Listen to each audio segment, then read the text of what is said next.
রাজ্য police constable পরীক্ষায় প্রশ্ন বিক্রির অভিযোগে গ্রেপ্তার নানুরের যুবক। শিক্ষক নিয়োগ দুর্নীতির পর এবার প্রকাশ্যে এসেছে রাজ্য পুলিশের পরীক্ষায় প্রশ্ন ফাঁসের অভিযোগ। আর জানিয়ে ফের বিতর্কের সৃষ্টি হয়েছে রাজ্য জুড়ে। অভিযোগ উঠেছে নকল প্রশ্নপত্র বিক্রির। ইতিমধ্যেই এই ঘটনায় গ্রেপ্তারও হয়েছে বেশ কয়েকজন। জানা গেছে এই নকল প্রশ্নপত্র ফাঁসের মাথা হিসেবে রয়েছে নানুরের যুবক কাঞ্চন মেটে। তিনি কলকাতা পুলিশের ট্রাফিক কনস্টেবল পদে কর্মরত রয়েছেন। তার বাড়ি নানুরে উচ্চকরণ অঞ্চলের গোপডিহি গ্রামে।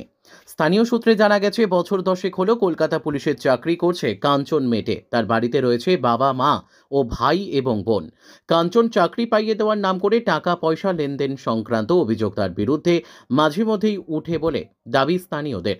সোমবার দীঘা থানার পুলিশ পূর্ব মেদিনীপুর থেকে ওই ট্রাফিক পুলিশকে গ্রেপ্তার করে কাঁথি মহকুমা আদালতে তোলা হলে বিচারক 7 দিনের পুলিশ হেফাজতের নির্দেশ দেয়। ঘটনাকে কেন্দ্র করে চাঞ্চল্যের সৃষ্টি হয়েছে নানুর এলাকায়।